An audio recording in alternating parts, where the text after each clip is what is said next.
Alrighty guys, Chippy12 here, and Theros is coming out this weekend, which I'm extremely excited for, uh, based on Greek mythology, first set in the Theros block, obviously. I know this video is coming up a bit late, but these are my top 10 picks for what I would recommend to get for your cube.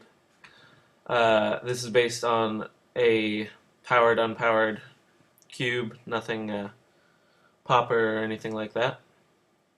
So first I have a few honorable mentions. The first of those is Ashiok, Nightmare Weaver. This guy has a bit of, what's the word I'm looking for? Anyway, there's a bit of discussion on whether he fits into cube exactly. He has a very good cost, and he's the second Dimmer Planeswalker total. For 3, one a blue and a black. +2 to exile the top 3 cards of target opponent's library. So this really depends on if you want to try and push mill, but very good ability, especially in limited, being able to get rid of quite a bit of their deck with this guy. Put him at +2, put him at 5 total on turn 1. Well, not turn 1, but the first turn you play him. And then -X, put a creature card with converted mana cost X, exiled with Ashiok, Nightmare Weaver, onto the battlefield under your control. That creature is a nightmare in addition to its other types. So you're also able to steal a creature that you've exiled with him using his first ability, which is also very nice, depending on what your opponent plays as well. But the fact that he exiles the cards instead of putting them in the graveyard is also very helpful against any Reanimator decks or any decks with flashback. And then his -10 is exile all cards from all opponents' hands and graveyards, which just ruins your opponent basically, because if they can't play anything out of their hand, they're basically done, unless they have really good base on the board already. But anyway, moving on to our second honorable mention, we have Tormented Hero. It's a 1 black cost creature, human warrior. It comes into the battlefield tapped. And whenever you cast a spell that targets Tormented Hero, each opponent loses 1 life, and you gain life equal to life lost this way. So it's basically a better version of that 1-drop from Innistrad, and even though it comes in tapped, it just has this ability added onto it. It's definitely a great creature for black aggro. Gets another 1-drop with 2 power. Just great for it, with the added on ability of Heroic. Definitely very good. Number 10, now getting into the real list, we have Spear of Heliod.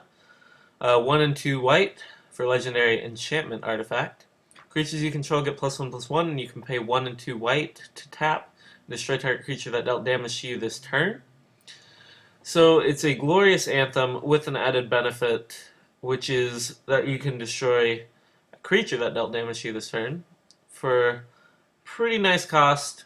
Depending on what your opponent's attacking with, it's going to cause them to be a bit more, to hold back a little bit more with who they're attacking with. If they swing in with one of their bombs, obviously you're able to kill it as long as you can if it doesn't have hexproof or indestructible. But yeah, it's very susceptible to artifact enchantment destruction, as it can be destroyed by either. But still a very good card, especially since white has a lot of tokens. Just able to pump all your tokens that you have, and also with the added benefit. Number 9, we have Steam Augury. 2 blue and a red. For an instant, reveal the top 5 cards of your library and separate them into 2 piles. An opponent chooses one of those piles. Put that pile into your hand and the other into your graveyard. So obviously a more expensive version of Fact or Fiction, but definitely I think is going to be one of the best Is It cards in Cube, which is a pretty big deal, because there sure aren't that many good Is It cards in Cube right now, and I could use a bit more. Another Fact or Fiction is great, and it's only 1 cost more, even with the added color. Not too bad for such a good card. It really gives you some options, fits into the colors. And yeah, and then we have number 8. So we have Polukranos World Eater. 2 and 2 green for a legendary creature Hydra. X 2X and the green monstrosity X. So you're able to put any number of your available mana into pumping him, obviously because it puts X +1/+1 counters on him instead of a set amount. So very flexible with the cost there, and also with the awesome ability right here. When he enters the battlefield, he deals, or no, when he becomes monstrous, sorry. He deals extra damage divided as you choose among any number of target creatures your opponents control. Each of those creatures deals damage equal to its power to Polukranos. So very good ability, able to pick off some creatures right there. Probably don't see this cost getting too high, probably 7 at the most, I want to say. But he's overall just a 5/5 for 4 with an awesome ability added on. He's able to get bigger and also take out some of your opponent's creatures. And then we have number 7, the only god that fit into the list. We have Thassa, God of the Sea. So 2 and a blue for a 5/5 legendary enchantment creature god, indestructible. As long as your devotion to blue is less than 5, Thassa isn't a creature. Which is the devotion, for those of you who don't know, is the number of blue mana costs and permanents you control. And her first ability here is pretty awesome for blue especially.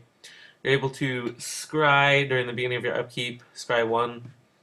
And second ability is just as good. Target creature you control can't be blocked this turn.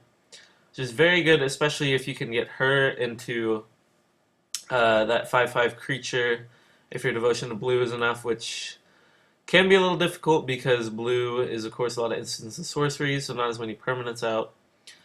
But I can still see it happening not too late in the game, probably turn 4 5.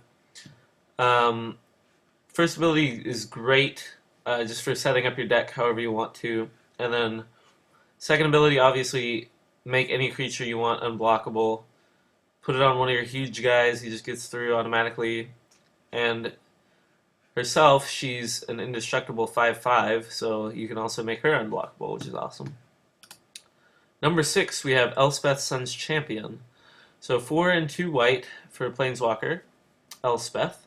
Anytime you see Planeswalker in a new set, it's usually a good sign. Depending, the mana cost, of course, here is a bit rough, but I think she's definitely worth it. +1 to put 3 1/1 white soldier creature tokens on the battlefield, which is just a ridiculous ability. Really awesome. Definitely very able to protect herself. With just 3 creatures as her plus ability is very awesome. And I think it's even worth the 6 cost just for that ability. -3 is also very flexible and a good thing to have just in case. -3, destroy all creatures with power 4 or greater. Obviously, if you're playing tokens, you're not going to be destroying your own, even the ones she puts out. And then -7, you get an emblem with creatures you control get +2/+2 in flying, which if you ever get it, can win you the game, obviously. Second ability is pretty awesome, depending on what your opponents have, and depending on how late in the game it is, can definitely turn it around in your favor. And we're moving on to number 5. Or is it 4 now? I can't remember. But we have Hero's Downfall, a great black removal card. 1 and 2 black, so the cost of murder. Instant, destroy target creature or planeswalker. Now, depending on how many planeswalkers are in your cube, this card is very good. In that it doesn't only destroy a creature with no drawbacks, it can destroy any creature. For its 3 mana cost, definitely fits into mono black very well. And the ability to destroy a planeswalker and only have to be playing black and not black-red like Dreadbore is very good. Definitely going to fit into like pretty much any cube. Next, number 3, I think we're at, we have Xenagos the Reveler. 2, a red and a green for yet another planeswalker. First ability, +1 to add X mana in any combination of red and or green to your mana pool, where X is the number of creatures you control. So, right after you play him, you can already get a lot of your mana back, depending on how many creatures you have, or even be able to play something costing, say, 6, depending on your deck. by as early as turn 4. So just a great mana boosting ability depending on how it works, and he just pays for himself back. Planeswalkers, in any sense, are just a great distraction to your opponent. That's going to make them want to go after the Planeswalker instead of you, obviously, so it just makes it a total threat. And his second ability, Zero, put a 2/2 red and green satyr creature token. Had to watch my pronunciation there. With haste on the battlefield, which is very good. Whenever a planeswalker can protect itself, it's just an awesome ability. This guy can do it for 0 for a 2/2 creature, which also has the ability to attack the turn it comes in if necessary. Very good. Obviously, it's a 2/2, which can be pretty good depending on the average power toughness of creatures in your cube. And -6, exile the top 7 cards of your library. You may put any number of creature and or land cards from among them onto the battlefield. Obviously, depending on what creatures you have in a red-green deck, definitely going to be very good. Red may be more on the aggro side, so you may just get a few small creatures out of it, but with the green as well, you can probably get some pretty nice green creatures out of it. And it'll also obviously bump up your land, but by that time you probably already have enough land out. Number 2 now, we have Fire Drinker Satyr. So a very good card. Another 2 power 1-drop for red, which is obviously a great addition. Whenever it's dealt damage, it deals that much damage to you. Now that may not seem like something you want to be playing, but it's definitely very worth its ability to just take over the game early. It's basically Jackal Pup with the added on ability of being able to pump your creature and have it deal 1 to you, which is definitely worth it because you want to get your opponent down as fast as you can if you're playing an aggro deck. So it's worth the extra damage you take just to get that damage through to them. Very good card. I see it being played in pretty much any cube. Then my number 1 card from Theros for cube is Soldier of the Pantheon. So it's a 1 white cost, 2/1, human soldier, protection for multicolored. Whenever an opponent casts a multicolored spell, you gain 1 life. Obviously, this may depend on the amount of multicolored in your cube, which is generally, depending on the size, if it's about a 360, it could have anywhere from 4 to 6 per combination. But, well, and more than that, of course, but that's just average. It's a much better Savannah Lions with the ability to come through if your opponents have multicolored creatures, just be able to block the multicolored creatures as well without taking the damage. And also stay away from any multicolored removal, as well as gaining you a life, which wasn't seen as very good before, but definitely worth it to keep you up there in the life total whenever they play a multicolored spell. Definitely a very good card for white aggro, and I think, yeah, it'll be in any kind of cube you have, whatever the size. So yep, those are my top 10 picks for Theros block. Let me know what you guys think should be in there as well, or what you're looking forward to most from Theros block. And I know I'm looking forward to the pre-release and getting my hands on some of these cards, and I hope you guys are as well. Thanks for watching. Please comment and subscribe, and keep watching for Magic videos.